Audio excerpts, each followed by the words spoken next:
ओम शांति। आज 16 जुलाई 2026 सत गुरुवार के प्यारे बाप दादा के अनमोल मधुर महावाक्य हैं।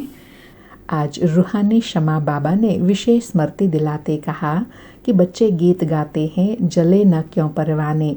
तो बाबा कहे गीत में परवाने बच्चे शमा शिव बाबा की महिमा करते हैं, कहते हैं, रियलाइज करते हैं। जबकि ऊंच ते ऊंच बाप सन्मुख आए हैं, ऊंच ते ऊंच वर्षा दिलाते हैं, तो क्यों न जीते जी उनका बन जाए। बाबा कहे जीते जी उनका बनना अर्थात अडॉप्ट करते हैं, जिसको ही शरणागति कहा जाता है। इसलिए गाते हैं शरण पड़ी में तेरे। और साथ में बहुत विशेष कहा कि जबकि शिव बाबा आते हैं तो अपनी ताकत दिखाते हैं, जलवा दिखाते हैं, क्योंकि वही सर्वशक्तिमान है। बरोबर उनमें कशिश है, इतनी कशिश है जो सहज ही सब कुछ छुड़ा देते हैं, अपना बना लेते हैं। फिर इस साल पुरुषोत्तम मास था तो बाबा ने पुरुषोत्तम मास का रहस्य समझाते कहा कि पुरुषोत्तम मास भी होता है, तुम्हारा फिर है पुरुषोत्तम युग। लोग पुरुषोत्तम मास में दान पुण्य आदि करते हैं, तुम इस पुरुषोत्तम युग में सर्वस्व स्वाहा कर लेते हो।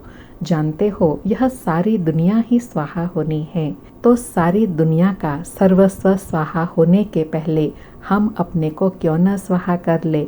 बाबा कहे इसका तुमको कितना न पुण्य मिलेगा।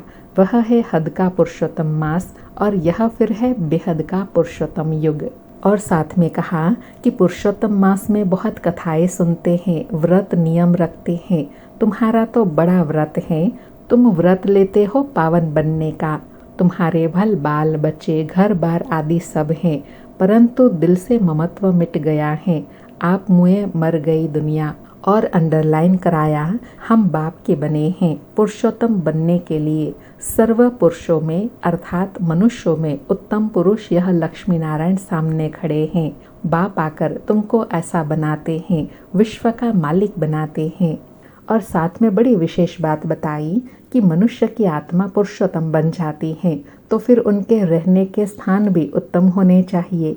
जैसे प्रेसिडेंट सबसे ऊंच पद पर हैं तो उनको रहने के लिए कितना बड़ा भवन मिला है। बाबा कहे यह हुई यहाँ की इस दुनिया की बात, तुम तो सतयुगी पुरुषोत्तम बनते हो। सुनते हैं प्यारे बाप दादा के अनमोल मधुर महावाक्य। आज बाबा कहे मीठे बच्चे, यह पुरुषोत्तम बनने का संगम युग है, इसमें कोई भी पाप कर्म नहीं करना है। मीठे बच्चे, यह पुरुषोत्तम बनने का संगम युग है, इसमें कोई भी पाप कर्म नहीं करना है। आज मुरली से प्रश्न है, संगम युग पर तुम बच्चे सबसे बड़ा पुण्य कौन सा करते हो। उत्तर में बाबा कहे स्वयं को बाप के हवाले कर देना अर्थात संपूर्ण स्वाहा हो जाना, यह सबसे बड़ा पुण्य है।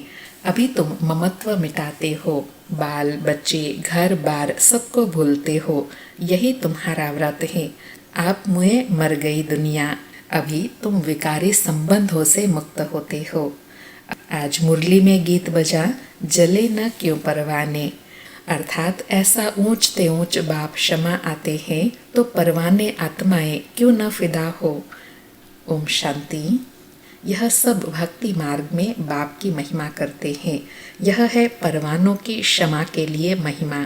जबकि बाप आए हैं तो क्यों न जीते जी उनके बन जाए।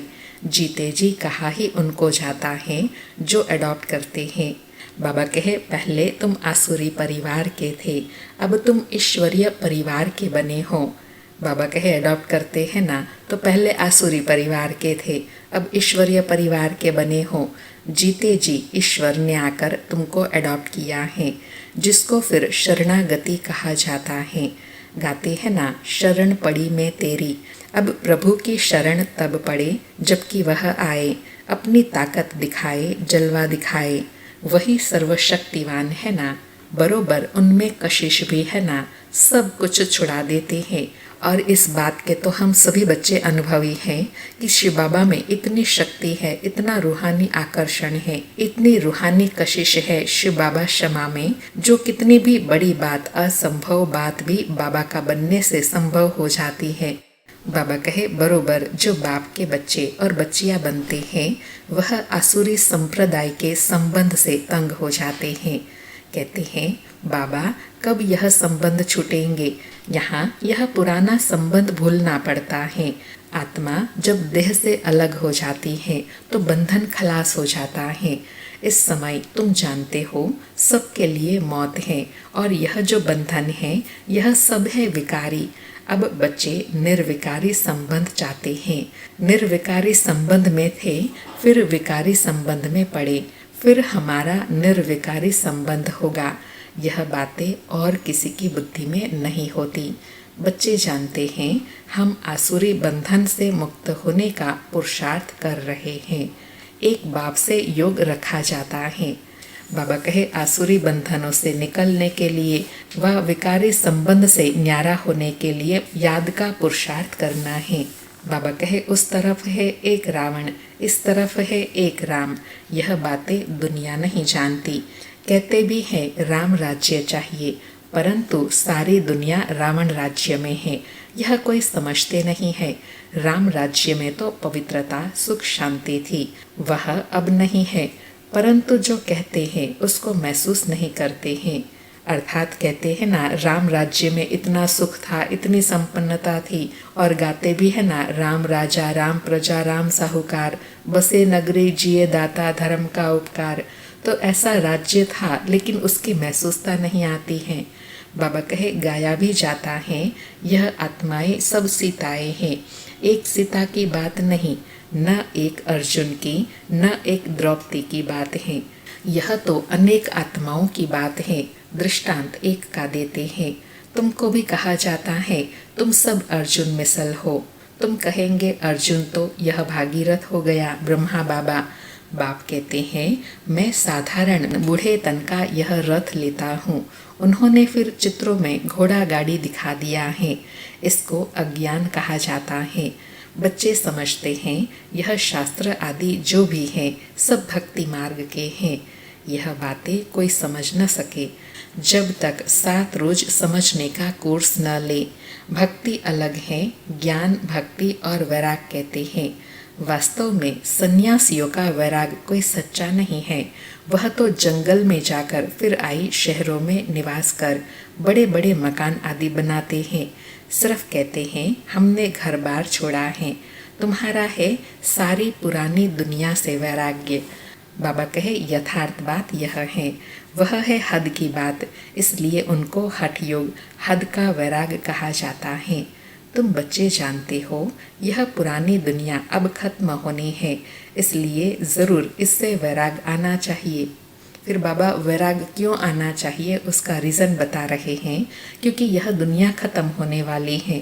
अगर ख़त्म होने वाली चीज़ से ममत्व रखेंगे तो ज़्यादा दुख होगा, इसलिए पहले से ही उपराम होना है।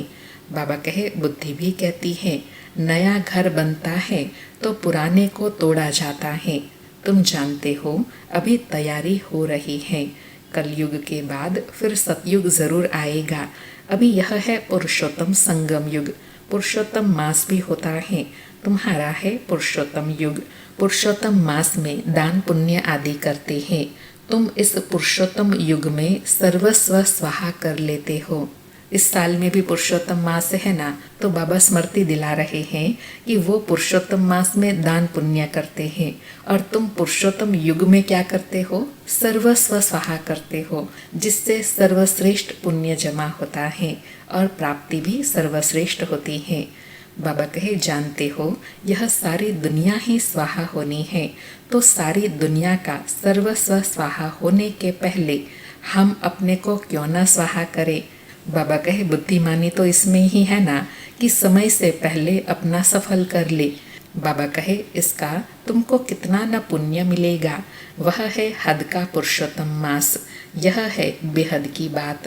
पुरुषोत्तम मास में बहुत कथाएं सुनते हैं, व्रत नियम रखते हैं। तुम्हारा तो बड़ा भारी व्रत है। कौन सा? पवित्रता का। बाबा कहे, तुम्हारे फल बाल बच्चे घर बार आदि सब हैं, परंतु दिल से ममत्व मिट गया है। आप मुए मर गई दुनिया। तुम जानते हो यह सब खत्म हो जाएगा। हम बाबा के बने हैं पुरुषोत्तम बनने के लिए। सर्व पुरुषों में अर्थात मनुष्यों में उत्तम मनुष्य यह लक्ष्मी नारायण सामने खड़े हैं। इनसे उत्तम कोई भी मनुष्य हो नहीं सकता। लक्ष्मी नारायण विश्व के मालिक थे। तुम आए हो ऐसे पुरुषोत्तम बनने, वह ये कहे लक्ष्य ही यह है, मनुष्य से देवता बनना है। बाबा कहे सभी मनुष्य मात्र सदगति को पाते हैं। मनुष्यों की आत्मा पुरुषोत्तम बन जाती है तो फिर उनके रहने का स्थान भी ऐसा उत्तम होना चाहिए। बाबा लॉजिक की बात बता रहे हैं कि यह तो लॉ है कि जितनी आत्मा पवित्र तो दुनिया और शरीर भी पवित्र चाहिए, ऐसा उत्तम स्थान चाहिए। बाबा कहे जैसे प्रेसिडेंट सबसे ऊंच पद पर है तो उनको रहने के लिए राष्ट्रपति भवन मिला है, कितना बड़ा महल, बगीचा आदि है। यह हुई यहाँ की बात। राम राज्य को तो तुम जानते हो। बाबा फिर लॉजिक के साथ साथ एग्जाम्पल भी दे रहे हैं कि इस दुनिया में भी जो बड़ा व्यक्ति होता है उनको बड़ा स्थान मिलता है। तो सोचो जो पुण्य आत्मा है, पुरुषोत्तम आत्मा है, श्रेष्ठ पावन आत्मा है, तो उनको फिर क्या नहीं मिलेगा। बाबा कहे तुम सतयुगी पुरुषोत्तम बनते हो, फिर यह कलयुगी पुरुषोत्तम रहेंगे नहीं। तुम सतयुगी पुरुषोत्तम बनने के लिए पुरुषार्थ कर रहे हो। तुम जानते हो हमारे महल कैसे बने हुए होंगे। कल राम राज्य होगा, तुम राम राज्य में पुरुषोत्तम होंगे। तुम चैलेंज करते हो। कौन सा चैलेंज करते हैं कि हम रावण राज्य को बदल राम राज्य स्थापन करेंगे। अब चैलेंज किया है तो एक दो को पुरुषोत्तम बनाना है, भविष्य 21 जन्म के लिए। बाबा कहे देवी देवताओं की महिमा गाते हैं, सर्वगुण संपन्न, सुलाकला संपूर्ण, संपूर्ण निर्विकारी, अहिंसा परमो देवी देवता धर्म। तुम जानते हो और कोई मनुष्य नहीं जानते। तुम दूसरे जन्म में पुरुषोत्तम बनेंगे, फिर इस रावण राज्य का कोई नहीं रहेगा। अभी तुमको सारा ज्ञान है, अब रावण राज्य ही खत्म होना है। आजकल तो समय का भी कोई भरोसा नहीं है, अकाले मृत्यु हो जाती है अथवा किसी की दुश्मनी हुई तो उड़ा देते हैं, तुमको तो कोई उड़ा ना सके। बाबा कहे तमो प्रधान आत्मा है ना, तो समय भी ऐसा तमो प्रधान है, कोई निश्चितता नहीं है। बाबा कहे तुम अविनाशी पुरुषोत्तम हो, यह है विनाशी, सो भी रावण राज्य में। इनको तुम्हारे देवी राज्य का पता ही नहीं। तुम जानते हो हम अपना देवी स्वराज्य स्थापन कर रहे हैं श्रीमत पर। जिनकी पूजा होती है वह जरूर अच्छा कर्तव्य करके गए हैं, यह तुम जानते हो। बाबा कहे यह तो लॉजिक की बात तुम जानते हो ना कि जिनकी हम पूजा करते हैं ज़रूर उन्होंने ऐसे कोई श्रेष्ठ कर्तव्य किए हैं, तभी तो उनकी पूजा करते हैं। बाबा कहे देखो जगदम्बा की कितनी पूजा है। अब यह है ज्ञान ज्ञानेश्वरी। तुम जगदम्बा की बच्चियाँ हो, ज्ञान ज्ञानेश्वरी और राज राजेश्वरी। दोनों में उत्तम कौन? बाबा कहे ज्ञान ज्ञानेश्वरी और राज राजेश्वरी में उत्तम कौन? ज्ञान ज्ञानेश्वरी के पास जाकर अनेक प्रकार की मनोकामनाएं सुनाते हैं, अनेक चीज़ें मांगते हैं। जगदम्बा के मंदिर और लक्ष्मी नारायण के मंदिर में बहुत फर्क है। जगदम्बा का बहुत छोटा मंदिर है, छोटी जगह में भीड़ मनुष्य पसंद करते हैं। बाबा सतयुग और संगम की निशानी बता रहे हैं कि संगम का यादगार जगदम्बा है, तो मंदिर छोटा है लेकिन सबकी मनोकामनाएं पूरी करते हैं, इसलिए भीड़ सबसे ज़्यादा होती है। और सतयुग का यादगार लक्ष्मी नारायण है, तो उनका मंदिर बड़ा होता है लेकिन इतनी भीड़ नहीं होंगी जितनी जगदम्बा के मंदिर में होंगी। बाबा कहे श्रीनाथ के मंदिर में भी बहुत भीड़ होती है, कपड़े का सोटा लगाते रहते हैं हटाने के लिए। कलकत्ते में काली का मंदिर कितना छोटा है, अंदर बहुत तेल और पानी रहता है, अंदर बड़ी खबरदारी से जाना पड़ता है, बहुत भीड़ रहती है। लक्ष्मी नारायण का मंदिर तो बहुत बड़ा होता है, जगदम्बा का छोटा क्यों? बाबा कहे छोटा क्यों? गरीब है ना, तो मंदिर भी गरीब का है। वह साहूकार है तो मंदिर में कब मेला नहीं लगता है।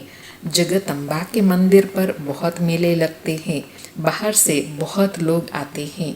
महालक्ष्मी के मंदिर भी है, यह भी तुम जानते हो। इसमें लक्ष्मी भी है तो नारायण भी है। किसमें? महालक्ष्मी में। महालक्ष्मी स्वरूप में लक्ष्मी भी है तो नारायण, उनका कंबाइंड रूप है महालक्ष्मी। जैसे हम विष्णु के रूप में कहते हैं ना नारायण और लक्ष्मी कंबाइंड हैं, ऐसे महालक्ष्मी में लक्ष्मी और नारायण कंबाइंड हैं।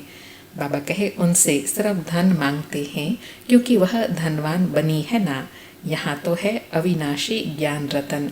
धन के लिए लक्ष्मी पास जाते हैं, बाकी अनेक आशाएं रख जगदम्बा के पास जाते हैं।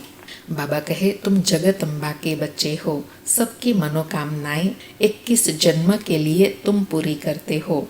एक ही महामंत्र से सब मनोकामनाएं 21 जन्म के लिए पूरी हो रही हैं। दूसरे जो भी मंत्र आदि देते हैं उनमें अर्थ कुछ नहीं है। बाप समझाते हैं यह मंत्र भी तुम क्यों देते हो, क्योंकि तुम पतित हो ना। माम एकम याद करेंगे तब ही पावन बनेंगे। यह सिवाय बाप के आत्माओं को कोई कह न सके। इससे सिद्ध होता है यह सहज राजयोग एक ही बाप सिखलाते हैं। मंत्र भी वही देते हैं। 5000 वर्ष पहले भी मंत्र दिया था, यह स्मृति आई है।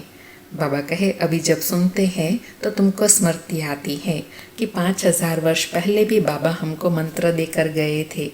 बाबा कहे अभी तुम सन्मुख बैठे हो, क्राइस्ट होकर गया, फिर उनका बाइबल पढ़ते रहते हैं। वह क्या करके गए? धर्म की स्थापना करके गए।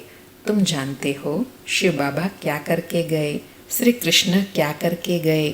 श्री कृष्ण तो सतयुग का प्रिंस था, जो ही फिर नारायण बना, फिर पुनर्जन्म लेते आए हैं। शिव बाबा भी कुछ करके गए हैं, तब तो उनकी इतनी पूजा आदि होती है। अभी तुम जानते हो राजयोग सीख कर गए हैं, भारत को स्वर्ग बना कर गए हैं। जिस स्वर्ग का पहला नंबर मालिक खुद नहीं बने, वह तो श्री कृष्ण बना। जरूर श्री कृष्ण की आत्मा को पढ़ाया। तुम समझ गए हो। बाबा कहे यह सारे ज्ञान के राज तुम समझ गए हो। श्री कृष्ण की वंशावली तुम बैठे हो। राजा रानी को माता पिता अन्नदाता कहते हैं। राजस्थान में भी राजा को अन्नदाता कहा जाता है। राजाओं की कितनी मान्यता होती है। आगे सब शिकायतें राजा के पास आती थी, दरबार लगती थी। कोई भूल करते थे तो बहुत पछताते थे। आजकल तो जेल बर्ड्स बहुत हैं, अर्थात बार बार वही गलती करते रहते हैं और फिर जेल में जाते रहते हैं। बाबा कहे घड़ी घड़ी जेल में जाते हैं। अभी तुम बच्चों को गर्भ जेल में नहीं जाना है, तुमको तो गर्भ महल में आना है सतयुग में। इसलिए बाप को याद करो तो विक्रम विनाश होंगे, फिर कब गर्भ जेल में नहीं जाएंगे। बाबा कहे दोनों प्रकार की जेल से बचने के लिए याद से विक्रम विनाश करने हैं, तो फिर अनेक जन्म दोनों जेल से छूट जाएंगे। बाबा कहे वहाँ सतयुग में पाप होता नहीं, सब गर्भ महल में रहते हैं। सिर्फ कम पुरुषार्थ के कारण कम पद पाते हैं। ऊंच पद पाने वालों को सुख भी बहुत रहता है। यहाँ तो सिर्फ 5 वर्ष के लिए गवर्नर प्रेसिडेंट मुकर्रर करते हैं। तुम समझा सकते हो कि भारत ही देवी राजस्थान बना। अभी तो न राजस्थान है और न राजा रानी है, अर्थात जहाँ राजाएं रहते हैं ऐसा राजस्थान कोई सा है नहीं, सिर्फ नाम है। बाबा कहे आगे तो गवर्नमेंट को पैसे देते थे तो महाराजा महारानी का टाइटल मिल जाता था। यहाँ तुम्हारी तो है पढ़ाई, राजा रानी कब पढ़ाई से नहीं बनते हैं। तुम्हारी एम ऑब्जेक्ट है, इस पढ़ाई से तुम विश्व का महाराजा महारानी बनते हो। अर्थात बाबा कहे लौकिक पढ़ाई से कोई राजा रानी नहीं बनते हैं। यह एक ईश्वरीय पढ़ाई ही है जो स्वयं भगवान पढ़ाते हैं, जिस पढ़ाई से ही विश्व के महाराजा महारानी राजा रानी बनते हैं। बाबा कहे राजा रानी भी नहीं, राजा रानी का टाइटल त्रेता से शुरू होता है। अभी तुम ज्ञान ज्ञानेश्वरी बनते हो, फिर राज राजेश्वरी बनेंगे। कौन बनाएंगे? ईश्वर। बाबा कहे कैसे बनते हैं? राजयोग और ज्ञान से। राजाई के लिए बाप को याद करना है। बाप तुमको स्वर्ग का मालिक बनाते हैं, यह तो बहुत सहज है ना। बाबा कहे दुनिया में तो राजाई के लिए कितना मेहनत करते हैं, यहाँ तो तुम याद से स्वर्ग का मालिक बनते हो, कितना सहज है। हेवन स्थापन करने वाला है ही गॉड फादर। हेवन में तो हेवन की स्थापना नहीं करेंगे, जरूर उन्हों को संगम पर पद मिलता है। इसलिए इसको सुहावना कल्याणकारी संगम युग कहा जाता है। बाप कितना बच्चों का कल्याण करते हैं, जो स्वर्ग का मालिक बनाते हैं। कहते भी हैं परम पिता परमात्मा नई दुनिया रचते हैं, परंतु उनमें कौन राज्य करते हैं यह किसी को पता नहीं। तुम समझते हो राम राज्य किसको कहा जाता है। उन्होंने राम राज्य को लाखों वर्ष दे दिए हैं, कलयुग को 40,000 वर्ष दे दिए हैं। बाप कहते हैं, क्या कहते हैं, मैं आता ही हूँ संगम युग पर, आकर ब्रह्मा द्वारा विष्णुपुरी की स्थापना करता हूँ। सत्यनारायण की कथा भी यह है। बाबा कहे मैं आकर जो ज्ञान देता हूँ ना, यही सत्यनारायण की कथा है।